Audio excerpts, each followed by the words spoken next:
دیکھو آپ محلے کے بڑے تھے, آپ بڑے سیاستدان تھے, آپ صدر بھی آپ تھے, وزیر اعظم بھی آپ تھے, سارے اختیارات آپ کے پاس تھے, لیکن آپ کو ایک برائی کی عادت پڑ گئی سٹا لگانے کی. آپ چرس پیتے تھے. معذرت, آپ نہیں پیتے تھے, ایک مثال دے رہا ہوں. اب کیا ہے کہ لوگ آپ کی تعریف کرتے ہیں, بندہ بہت اچھا ہے لیکن ہے چرسی, بندہ بہت اچھا ہے لیکن ہے کیا, چرسی.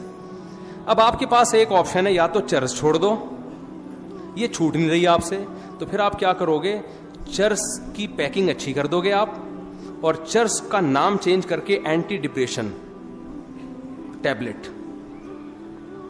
کیا خیال ہے, اس پہ برائی کا لیبل آپ کیا کر دو گے, ہٹا دو گے, تاکہ لوگ مجھے چرسی چرسی نہ کہیں, مجھے مہذب کہیں. اور پھر آپ کا مقام اتنا بڑا ہوگا کہ تھوڑے دنوں میں جو چرس نہیں پیتا ہوگا لوگ اس کو دقیانوس, پینڈو, جاہل سمجھیں گے. چرسیوں کی معاشرے میں کیا ہوگی, عزت. پھر اگر کوئی آپ کے گھر میں رشتہ لے کر آئے گا, آپ کہتے ہیں بھائی پیتا ہے کہ نہیں پیتا, وہ کہے گا نہیں پیتا, دقیانوس, بیکورڈ, دفاؤ یہاں سے. خدا کی قسم یہی کیا گورے نے ہمارے ساتھ.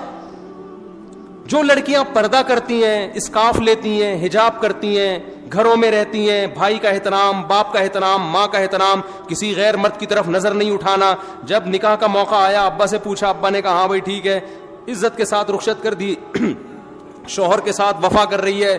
پھر میاں بھی بڑا اچھا ماشاءاللہ, وہ بھی نہ کسی خاتون کو نگاہ بھر کے دیکھتا ہے, نہ ٹکٹکی باندھ کے دیکھتا ہے. اسے پتا ہے جی میرے گھر میں میری بیگم آ گئی, بہت اچھا. اور جناب خود بھی بڑا نمازی, پرہیزگار, حاجی, دفتروں میں جاتا ہے, ٹائم پہ جاتا ہے, ٹائم سے واپس آتا ہے, ایمانداری کے ساتھ جاب کر رہا ہے, لوگوں کی خدمت کر رہا ہے. تو ہونا یہ چاہیے تھا بھائی زبردست انسان ہے. لیکن اس کو لبرل لوگ, پڑھے لکھے لوگ کیا کہیں گے, ایک نمبر کا کیا ہے, دقیانوس. گرل فرینڈ بوائے فرینڈ رکھ رہے ہیں لوگ, لڑکیوں سے دوستیاں ہو رہی ہیں, یونیورسٹیوں میں کو ایجوکیشن سسٹم ہے, فیمیل ٹیچر پڑھا رہی ہے اور لڑکے پڑھ رہے ہیں. اس کو ماڈرنزم سمجھا جاتا ہے, اس کو سمجھاتے یہ اچھا معاشرہ ہے جہاں عورت کی عزت ہو رہی ہے. سمجھ میں آ رہی ہے بات. برقع پہنا دی عورت کو, او ہو یہ لوگ تو ظالم ہیں. ابے عورت کو کمبختو برقع پہنا کے مردوں کی عیاشی رکتی ہے, عورت کی نہیں رکتی. عورت جتنا بے لباس گھومے گی مزہ تو مردوں کو آئے گا, عورت کو تھوڑی آئے گا. یہ عجیب قسم کی فضول قسم کا فلسفہ ہے کہ عورت کو کپڑوں سے آزاد کرنے کو عورت کی آزادی سمجھا جا رہا ہے. عورت جتنا کپڑوں سے آزاد ہوگی مزے کس کو آئیں گے, مردوں کو آئیں گے. جتنے کپڑے پہنے گی تو مردوں کے مزے خراب ہوں گے. مردوں کی عیاشی پہ لیبل کس کا لگا دیا, عورت کی آزادی کا. یہ گورے نے آپ کے ساتھ یہ کام کیا ہے. کمال کی بات ہے, ایک مسلمان جو اپنی بیوی کے ساتھ ساری زندگی وفا کرتا ہے, انڈے, آلو, پیاز, ٹماٹر, ہرا دھنیا, ادرک. آج پرچی میں کیا کیا لکھا ہوا تھا بھائی, آپ کے پاس آئی تھی نا پرچی, مجھے تو یاد ہو گئی. ایک دن تو میں نے جمعے کے دن جو ہے نا پرچی نکالی, وہ دعاؤں کے لیے پرچی دیتے ہیں, وہ میرے گھر کے سودے کی نکل آئی. اب میں بے دھیانی پڑھوں, 1 کلو آلو, 3 کلو ٹماٹر, تو ہمارا تو سارا دن کام ہی یہی ہے.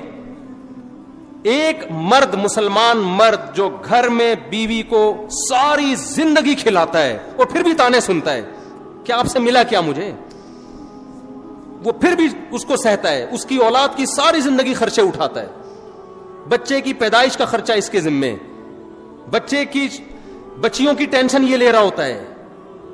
اب تو دامادوں کو بھی پال رہا ہے, صحیح ہے نا, شادی ہونے کے بعد ساری ٹینشنیں ایک مرد اٹھا رہا ہے. اس کا بیوی سے صرف یہ مطالبہ ہے کہ میری مرضی کے بغیر گھر سے باہر مت نکلو.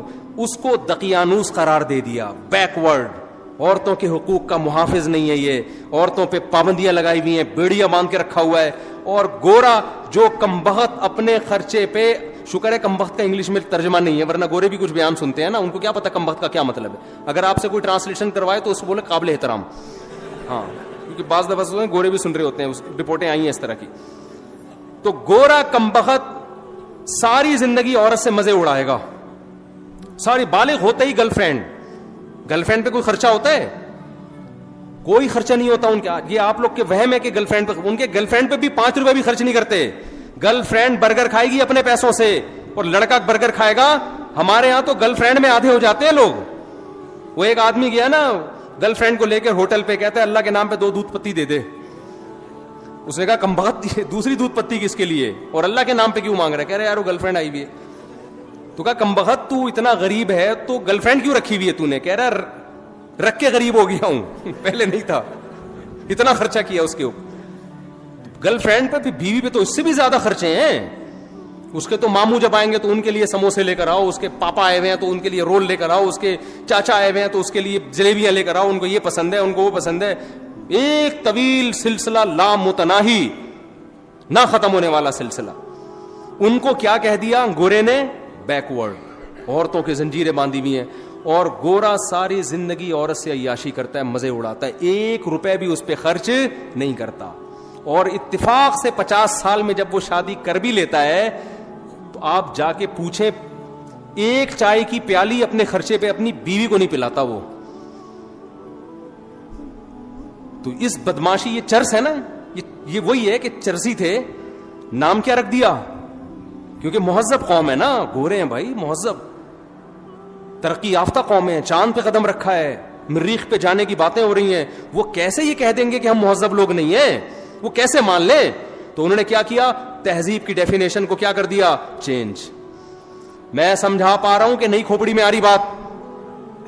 انہوں نے تہذیب کی ڈیفینیشن کیا, کیونکہ یہ تانا کہ ہم ان کمبختوں کو, ہمارے جیسوں کو ہم کہیں یہ مہذب ہیں, ان کے ابا ہوتے ہیں, ان کے یہاں بیوی ہوتی ہے, ان کے ماموں ہوتے ہیں, ان کے چاچو ہوتے ہیں, ان کے سالے ہوتے ہیں, یہ مہذب ہیں. نا نا نا نا نا, مہذب تو ہم ہیں. ابے تم کہاں سے مہذب ہو گئے؟ تم تو شراب پیتے ہو, تم تو زنا کرتے ہو, تم تو عورت سے وفا نہیں کرتے, تم تو ابا کو اولڈ ہاؤس میں جمع کرا دیتے ہو. بڑھاپے میں تو جنت کمانے کا ٹائم ملا تھا تمہیں ان کی خدمت کرتے, تم اس وقت ابا کو اولڈ ہاؤس میں جمع کرا دیتے ہو.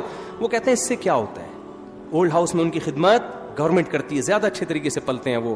اور اگر لڑکی راضی ہے تو ہم نے زنا کر لیا, تو زنا کیا ہے؟ یہ تو آپس کے ریلیشن ہے. انہوں نے تہذیب کی ڈیفینیشن کو کیا کر دیا؟ چینج. مذہب ہمیں اس ڈیفینیشن کو چینج کرنے بولو نہیں دیتا. مذہب کہتا ہے لا تقربوا الزنا. 2 قسمیں ہوتی ہیں, ایک جانور میں بھی ہے, کچھ جوڑے بنا کے رہتے ہیں اور کچھ گدے گھوڑوں کی طرح رہتے ہیں. تم نے گدے گھوڑے نہیں بننا, تم نے نکاح کر کے رہنا ہے. تو اللہ نے کیا کہا؟ پیدائش کا مقصد ہے اچھا بننا, اور اچھے کو ڈیفائن بھی اللہ نے خود کر دیا کہ اچھا وہ ہے جس کو میں اچھا کہوں گا. اللہ نے کہا سود مت کھاؤ, مزاربہ, شرکت, اجارہ کے طریقے پر پیسہ کما سکتے ہو, سود کے طریقے پر تمہیں پیسہ کمانے کی اجازت نہیں ہے. اللہ نے کہا کہ یہ تمہارا باپ ہے, اس کے سامنے تم نے اف کیا تو تم اللہ کی نظر میں برے لوگوں میں شامل ہو جاؤ گے. بدنظری کی اجازت نہیں ہے. تو یہ دوسرا فرق ہے. تیسرا فرق کیا ہے؟ یہ یعنی غیر مسلم میں اور ہم میں 2 فرق میں نے بتا دیے. تیسرا اور آخری فرق بتا کے اپنے بیان کو ختم کرتا ہوں.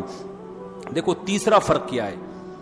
اسلام نے آپ کو رہبانیت کی اجازت نہیں دی ہے. آپ کہہ سکتے ہیں نا ہمارا ہدف جب آخرت ہے تو مفتی صاحب پھر ہم ڈاکٹر بننے کو چھوڑ دیتے ہیں, کیا خیال ہے؟ پھر ہم سائنٹسٹ بننے کی کوشش, بولو نا, نہیں, پھر ہم اللہ اللہ کرتے ہیں, بس بیٹھ جاتے ہیں مسجد میں مصلی ڈال کے. یہ نہیں ہے. لا رہبانیت فی الاسلام. نبی صلی اللہ علیہ وسلم کے پاس چند صحابہ آئے, انہیں ایک نے عرض کیا یا رسول اللہ میں ساری رات تہجد پڑھوں گا, کبھی آرام نہیں کروں گا. ایک نے کہا میں زندگی بھر کبھی نکاح نہیں کروں گا. ایک نے کہا میں گوشت نہیں کھاؤں گا. آپ نے کیا اس عمل کو رہبانیت قرار دیا اور فرمایا میں تو نکاح بھی کرتا ہوں, میں تو آرام بھی کرتا ہوں. مر رغب عن سنتی فلیس منی, جو میرے طریقے سے ہٹے گا وہ مجھ سے نہیں ہے. لیبل وہ اچھا لگا رہا ہے لیکن اس کو اللہ اچھا نہیں کہے. آپ کو کوئی کام کرنے سے نہیں روکا. آپ نے جو ہدف بنانا ہے نا, آخرت ہدف ہے. لیبلوکم ایکم احسن عملا, کہ اللہ دیکھنا چاہتے ہیں اچھا عمل کون کر رہا ہے. تو اچھے کی ڈیفینیشن میں یہ قطعاً نہیں ہے کہ آپ ایجوکیشن چھوڑ دو, آپ ترقی کرنا چھوڑ دو. نا نا نا نا نا. اچھے کی ڈیفینیشن میں قرآن نے بیان کیا ومن اراد الآخرہ, جو بھی کام کرو آپ اس میں نیت کیا کرو؟ آخرت.